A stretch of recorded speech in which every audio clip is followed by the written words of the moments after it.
Bismillahirrahmanirrahim.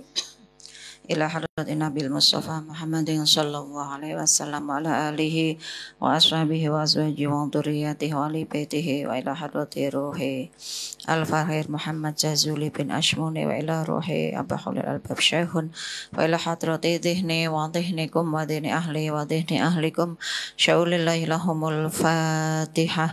A'udzu billahi minasyaitonir rajim. Bismillahirrahmanirrahim. Alhamdulillahi rabbil alamin. Arrahmanir rahim. Maliki yaumiddin. Iyyaka na'budu wa iyyaka nasta'in. Ihdinas siratal mustaqim. Siratal ladzina an'amta 'alaihim ghairil maghdubi 'alaihim waladdallin. Amin. Anfusakum wa alaikum nar. Terakhir halaman pinten 15 loras. Tanggal pinten niki? 17. Bismillahirrahmanirrahim. Masih lanjutan bab napa wingi? Bab apa terakhir iki? Ta'tibil walad wa tarbiyati. Bismillahirrahmanirrahim. Wa awwalu ma utawi kawipane perkara yaglibu kang lindih apa ma alaihi ing atase sapa wingi walad nggih minas sifati saking pira-pira sifat iku syarahut ta'ami drembo panganan ki rakus fayu alimu nulimu lang sapa ab hu ing sobi utawa walad wingi nggih hu ing sobi mata ing dalem kapan nek jenenge cah cilik ki yo urung ngerti sopan santun utawa akhlak babagan panganan. Cah cilik kan rakus we, pengene dipek kabeh, pengene dipangan kabeh. Kudune ana sing ngajari mata ing dalem kapan. Ya kulo mangan sapa sobi. Wa yu'allimu lan mulang sapa ab. Hu ing sobi, bapake kudu mulangi, ibuke kudu mulangi tata cara utawa adab makan dan minum. Minimal ya pakai tangan kanan baca bismillah, selesai alhamdulillah. Terus napa umpama jenengan bancaan mangan bareng ambil yang paling dekat. Aja seneng nggone ngarepe kancamu sing mbok jikok ora bener. Seneng nggon ngarepmu ya kuwi rezekimu. Kok ayame ning kono. Nah, kuwi rezekine kancamu.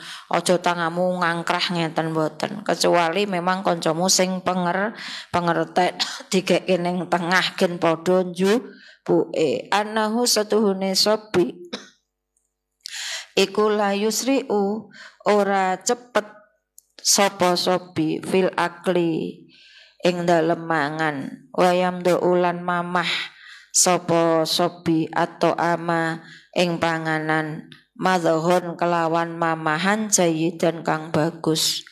Ya lumrahe manungsa mangan aja kaya ula. Nek ula ora ana untune gampange ora dimamah langsung apa lek. Nek manungsa niku ya dimamah riyin nganti alus. Wala yuwali lan ora nuli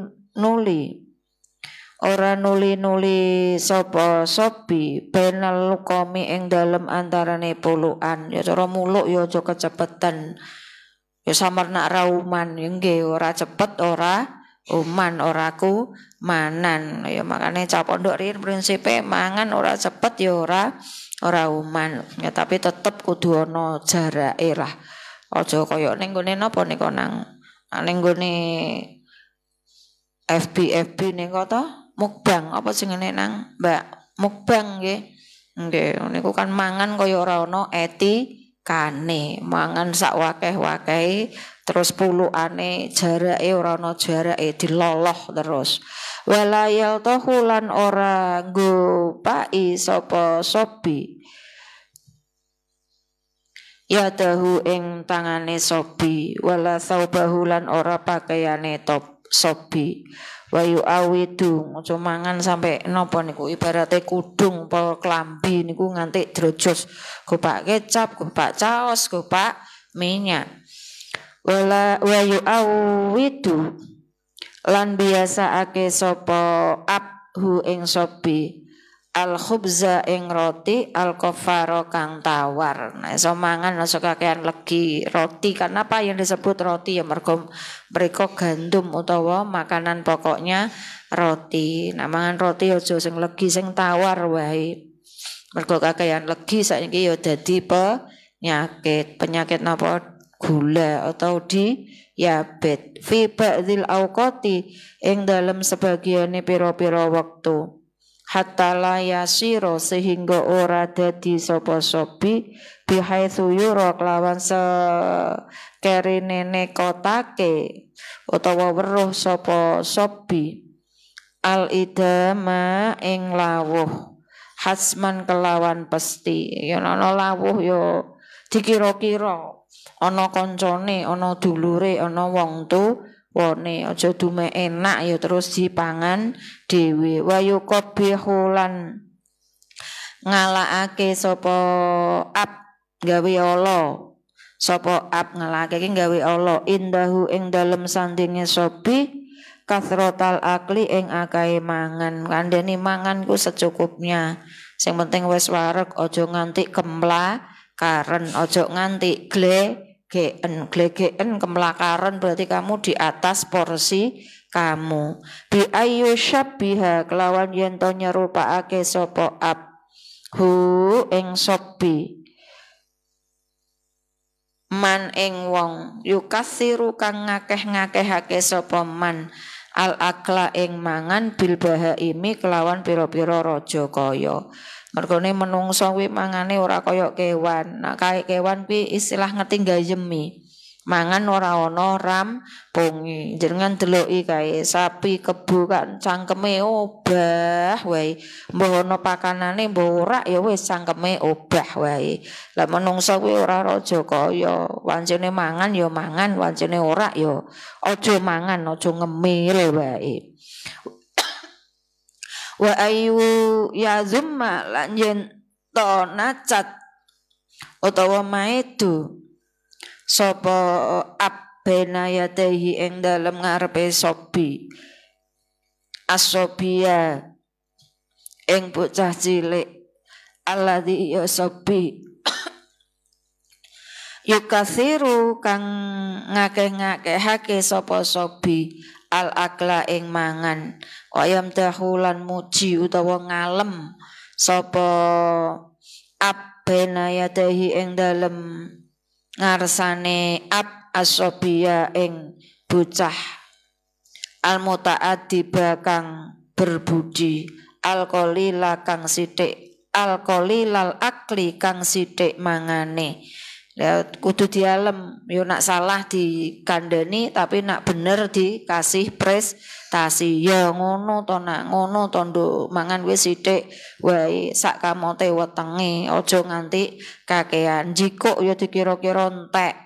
Aja mentingke akae bar tutuke mangan ora entek. Niku mubazir koncone setan. Wa yuhabbibulan demenake sapa ab ilaihi maring sobi al itharo ing milih bitoami kelawan panganan wakilatal mubalati lan sidike merduli wal kona atilan trimo. Nah nggih milih panganan ki maksude yo ora sah kudu sing enak.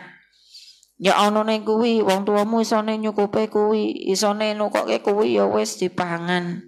Ora usah nrimo termasuk kuwi saanane dipangan. Wong tuwa ki mesti nek ana ya mesti dimasakke sing enak. Nek dhuwit ora ana saanane dipangan. Bitoami kelawan panganan al khosyana kang kasar.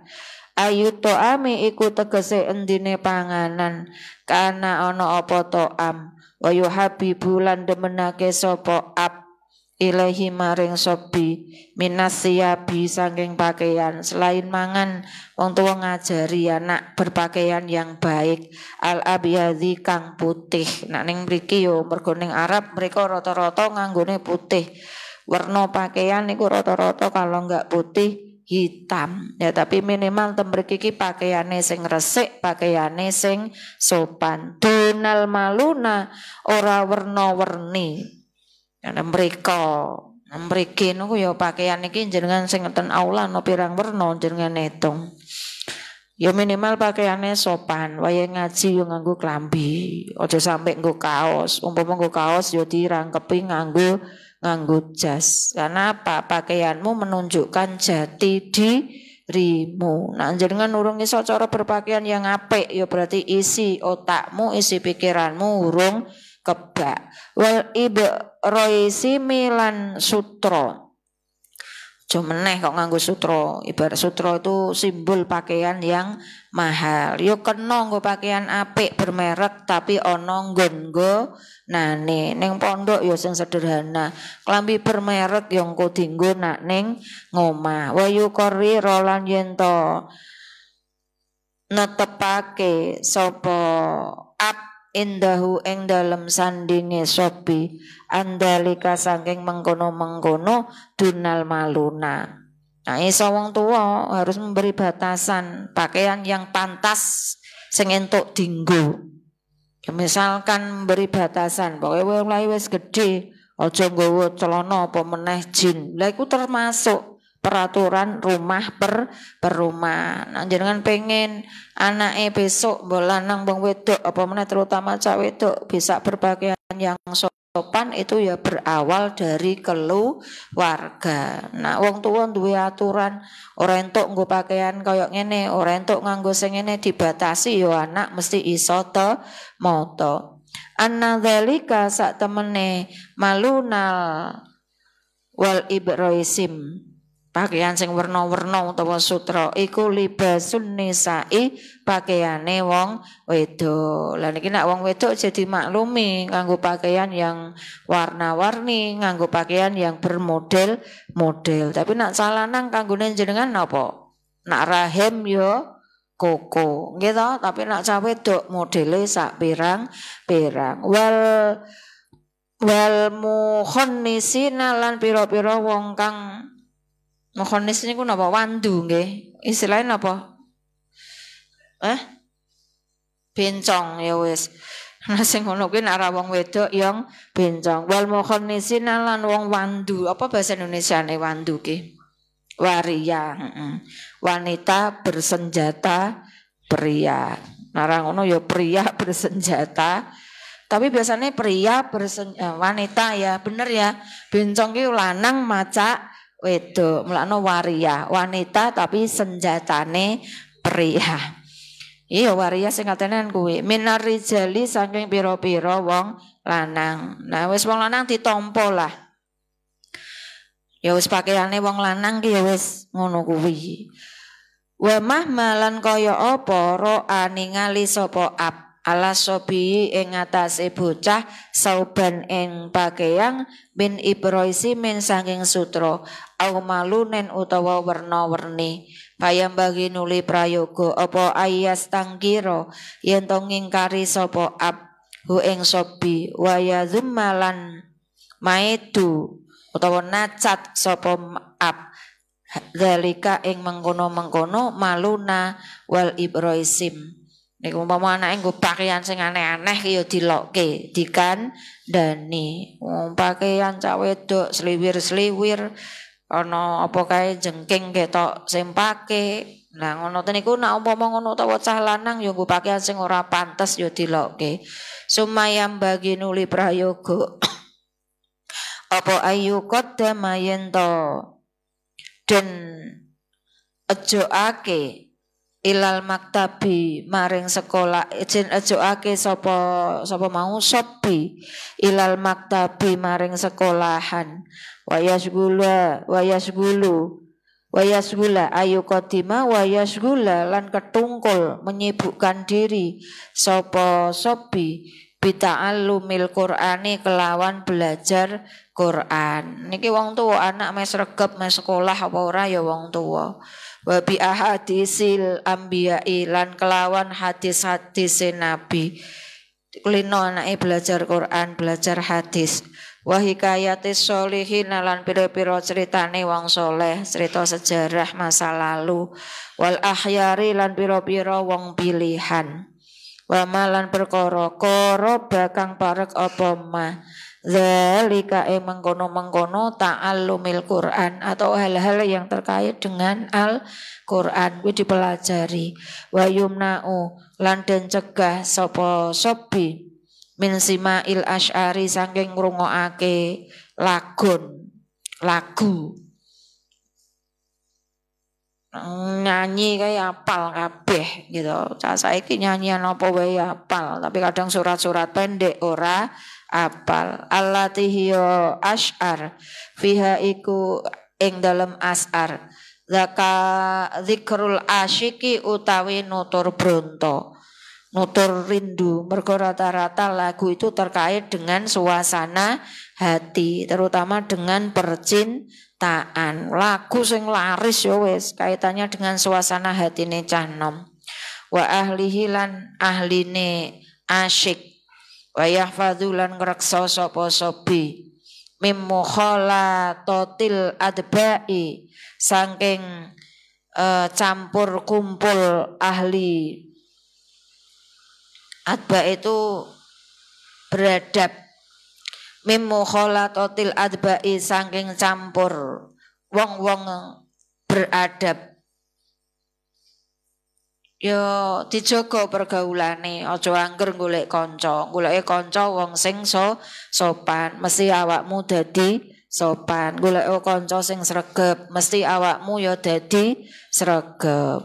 Sing mbok wori cah sing males gerak, sing turu wae ya awakmu melu ke gowo. Kancane dorokan ya milih turu, kancane nata kayu ya milih turu, kancane masak ya milih turu, kancane masang teratak ya milih turu. Tapi nak we jenengan awore wong-wong yang menyibukkan diri ya dengan sendirinya jenengan punya peran. Alladzina hiya wong akeh yasamuna kang padha ngucap sapa alladzina utawa nyono sapa alladzina iku annadzalika sak temene mengkono-mengkono simaul asy'ar iku minadzorfi setengah saking perkara kang indah waraqatit tab'i lan baguse watek fa inna dzalika krana setuhune mengkono-mengkono mukhalitatul adba iku yaghrusu nandur apa dzalik fi qulubis sibyani ing dalem pira-pira atine bocah alfasada ing rusak. Mergo bocah ku nek diklino barang sing ora apik, kaya ngrungokke lagu-lagu awor wong sing ora bener ya akhirnya menjadi karakter yang tidak baik. Summa mahma nuli kaya apa zahara pertelo minasobiyi saking bocah cilik apa kholkun makhluk jamilun kang bagus wa fi'lun apa kholkun budi pekerti jamilun kang bagus wa fi'lun lan penggawian mahmudun kang den puji. Ya cah cilik kae nak apik ya dialem lah. Kita duwe akhlak sing apik ki dialem. Makane aja bosen-bosen wong tuwa ngalem anake. Mergo dilem nak apik dilem, tapi nak elek ya diseneni. Kudu ana imbangane. Ora nak salah nak elek dinengke, nak apik dilem salah. Akhire bocah napa? Ya kuwi gila hormat. Fayam bagi nuli prayoga apa ayu krima yen to den mulyaake sapa sobi. Wa yujazilan den wales apa alaihi ing atase sobi bima kelawan perkara yafrahu kang bungahake apa sobi bihi kelawan ma. Lan iki lah dikasih prestasi, kasih alam, minimal di alam nggo ucapan, minimal nganggo jempol. Wa yumdahu lan den alam bena adhurin nasi ing dalem antarane akeh manungsa utawa pertelane manungsa. Fa in khalafa nulilamun nulayani apa dzalika mengkono khalqun jamil wa fi'lun mahmud fi ba'dil ahyani ing dalem sebagiane pira-pira mangsa marotan kelawan saambalan fayam bagi nuli prayoga apa ayata ghafala yen to den laleake apa anhu ma khalafa apa anhu ma khalafa wala yuhtaku lan ora den rusak apa sitrahu tutupe sobi wala yukashifu lan ora buka sapa ab wala yukashifu lan ora buka sapa ab hu ing sitrah walayat haru lan ora mertelaake sapa ab annahu ing setuhune kelakuan iku yata sawaru nggambarake apa anna ahadan fa'ile temriku iku yata sawaru nggambarake apa anna ahadan setuhune seseorang sujune wong suwiji iku yata hasya ngedoi sapa ahad an mislihi saking sepadane ma la siyama apa maneh idza sataro ing dalem nalikane nutupi hu ing ma sapa as-sobiyu bocah cilik wastahada lan nemen-nemeni sapa sobi fi ikhfaihi ing dalem nyamarake ma fa inna idhara dzalika krana sak temene mertelakake mengkono-mengkono ma iku rubama kadang yufidu awe faedah apa idhar hu ing sobi iku yufidu awe faedah apa idhar hu ing sobi napa niku ja napa ha jasarotan jange jasarotan ing kendel hatta layu bali sehingga ora merdi sapa sobi bil muka syafati kelawan buka ba'da dzalika ing dalem sakwise mengkono idhar fa in ada nuli lamun bali sapa sobi sanian ing dalem ambal kaping pindho ya bocah kandhani pisan misalkan kaitane buka aurat klambi ora pas ora bener apa meneh nak cah wedok ya disengeni dilokke dikandhani sing bener wis dikandhani kok ijik dibaleni meneh fayam bagi nuli prayoga apa ayu akiba yen to den tatrapi sapa sobi sirron kelawan rahasia wa yu'azzama lan den agungake apa al amru perintah fihi ing dalem ma wa yuqalu lan den ucapake la apa ma lahu maring sobi apa ayut tola ayen to den tingali apa alaika ing atase sira fi misli hadza ing dalem sepadane ikilah ma tafat napa niku tak terus fa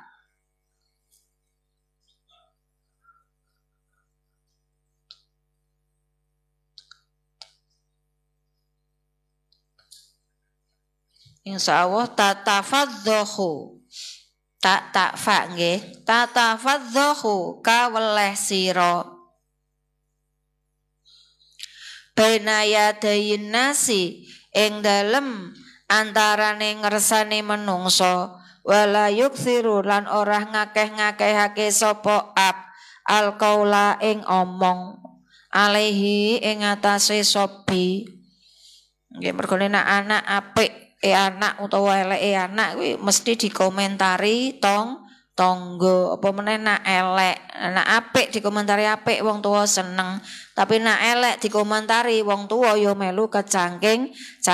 Terus wala yukasira aja ngakeh-ngakehake sapa alqaula ing omong alaihi ing atase sobi bil atabi kelawan mangklah. Nah ya Pak ana bagiane aja kakean ngomong. Sing kakean ngomong gen ibu fi kulli hinin ing dalem saben-saben mangsa fa innahu krana setuhune aksar utawa wala yuksiru jikoke kuwi iku yuhawinu gampangake alaihi ing atase sobi sima al malamati ing ngrungokake penacat utawa ngrungokake maido waruku bul qabaihi lan nglakoni perkara-perkara kang ala. Mergo bocah kapan ya dipaido. Kadang apa meneh nak dibanding bandingke, Mbak Yumu ngene kowe kok ora iso ngene, Kangmu ngene kowe kok ora iso ngene. Aja nganti wong kuwi duwe napa kemampuan sendiri. Aja dibandingke ketang to asline beda. Wayaskutu lan gugur apa wakul kalami tumubane guneman mingkol bihi saking atine sobi walakinnal ab lan tapi ne Pak iku hafizun ngreksa haibatal kalami ing wibawane omong. Mergo wong lanang nak kakean omong ya akhire ora berwibawa. Ma'ahu wong lanang kok cerewet ora pantes. Mempore sing cerewet sapa? Ibu. Ma'ahu. Ya mergane ibu kudu cerewet.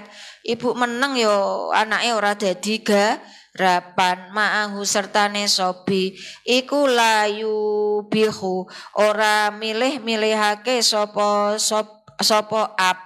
hu ing sobi illa ahyanan kejaba ing dalem pira-pira mangsa wal ummu utawi ibu iku tahawwafa medeni sapa bil abi kelawan bapak. Wis mesti ibu ki wis ngunti ora menot tak kandhake bapak gitu. Ibu mesti senjatane kan ngono medeni. Nah wis kandhani wis jengkel, kandhani wis diteyot, ora menot.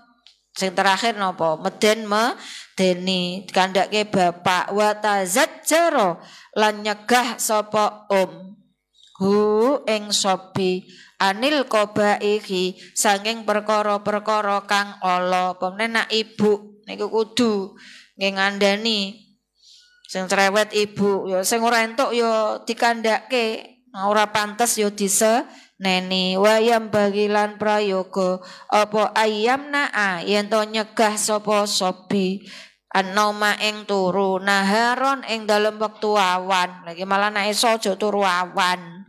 Tapi yo jenenge menungso beda iklim nggih. Mungkin ning kono ki nek awan ning kono karang masuke mungkin sekolah jam 09.00 jam 10 balike jam 3. Lah nek awan turu yo ora sida sekolah. Nah ta mriki kan sekolah jam 7 pun masuk. Ya waktune istirahat. Ya misalkan istirahat aja nganti wayahe ngaji malah digawe istirahat. Fa innahu krana sak temene sobi iku yurasu nekaake apa sobi alkasala ing aras-arasen.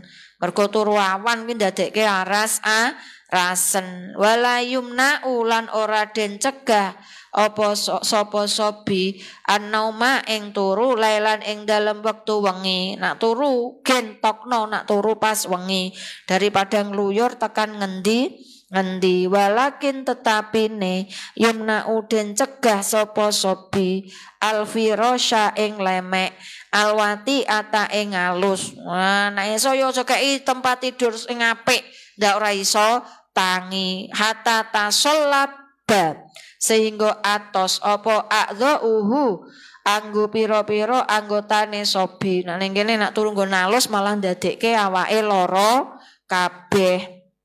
Ya, tapi nak cah pondok kan borok tiba terus ngoro, ora peduli, ora sanggo nalus, memang turune nggon sing atos. Lemeke yo langsung ngendi nggon tibamu yo nggon ngorokmu. Ngengar nggone endi wae yo wis, angger wis ngantuk yo ora peduli nggih to. Wis pokoke yo borok tiba terus ngorok. Walayah sobuk lan ora subur apa badanuhu badane sobi, ora subur maksudnya ya mungkin ora sehat. Falayas biru mongko aja sabar sapa sobi anit tanah umi saking ninggal enak-enakan. Aja kakean enak ning pondok kok serba enak. Jaluk turu sing nggon enak kuwi ora ning pondok, ning hotel, ning penginapan, kasure empuk, sprene wangi. Kuwi ora ning pondok. Gitu, enak mangan enak yo ning warung jajan ning restoran. Wa yu awidulan biasaake sapa abhu ing sobi al khusyunata ing kasar minal firasyi saking lemek. Ya wis kowe biasa wae aja kapien. Nak kapien ndak awake keman janen marai males wal malabisi nggih. Ana yae mboten? Wal malabisi lan penganggo utawa pakaian. Ya pakaiane sing sederhana wae. Wal matamilan panganan. Mangan ora kudu sing enak. Awet cilik mbok kleno enak, akhire engko nak ra enak ora doyan. Iya nak wong tuane iso nyukupi, lan ora iso nyukupi. Nah, wayam bagi lan prayoga apa ayumna yen to nyegak kacegah sapa sobi mingkul 5 saking saben-saben perkara yaf'alu kang agawe sapa sobi hu ing ma fi khofiyatin ing dalem tingkah samar illa wa huwa kejaba utawi sobi iku yak takidu nekotoke sapa sobi annahu ing setuhune ma iku qabihun kang ala fa iza nuli ing dalem nalikane apa fi'ile wau yamna'u fa iza nuli ing dalem nalikane yamna'u iku taroka ninggal sapa sobi ta'uda fi'lil qabihi ing biasaake penggawean ala ta'uda fi'lil qabihi ing biasaake penggawean kang ala wa yaudu lan den biasaake sapa sobi fi ba'dhin nahari ing dalem sebagiane pira-pira awan almasya ing melaku lan wis awan wis esuk ya aja turu wae gawe melaku wal harakata lan obah ya wae gawe obah esuk jatahe tangi malah turu wae wariyadzata lan olah raga cah pondok ya wis matis olah raga ngaji awake obah roan obah piket obah hatta layak liba sehingga orang glindih alaihi orang glindih itu tidak menimpa alaihi ing atase sobi apa alkasalu aras-arasen utawa keset ngrawake klina obah ya ora keset sing marai klina obah bahasane casak niki napa mager malas gerak PW posisi enak nah wis entuk posisi turu wis wegah apa waya udulan baleni sapa sobi zalika ing mengkono masyu wal harakah wariyadzah bikasfi atrofihi kelawan pira-pira buka anggotane sobi ya awake akhire rileks kabeh wala yusra'u lan ora cepet-cepet sapa sobi almasya ing mlaku wala yurahi lan orang nglembrehake sapa sobi nglembrehake itu berlebihan ya dehi ing tangan lorone sobi maksudnya ngene aja kakean lam nak mlaku ku aja napa niki nglembrehake ngaten niki napa mbiyen patipit nganti ngene nggih. Makane wong itu durasi lambeyane kae yo ana kenormalane, aja ora normal, mlaku kok keneke ngene wae, kaya wong gerak jalan wae. Bismillahirrahmanirrahim. Lah gerak jalan memang ana aturane. Bal yudhammu balik ngumpulake sapa sobi huma ing yadehi ila sadrihi maring dodone sobi. Nah nek iso ya wis sedekep ngumpulake niku sedekep nggih. Nah aja kakean tangane iki dilembrehke kadang mbok sedekepke barang. Wa yumna'u lan den cegah sapa sobi min ayyaftakhiro saking yen to gumedhe sapa sobi, gumedhe utawa sombong ala akronihi ing atase pira-pira kancane sobi bisain kelawan suwiji-wiji mimma saking perkara yamliku kang miliki hu ing ma sapa walidahu wong tuwa lorone sobi. Aja sombong. Mergo sing sugih nek jenengan entuk fasilitas sing sugih kuwi ora awakmu, sing sugih sapa? Wong tuwamu.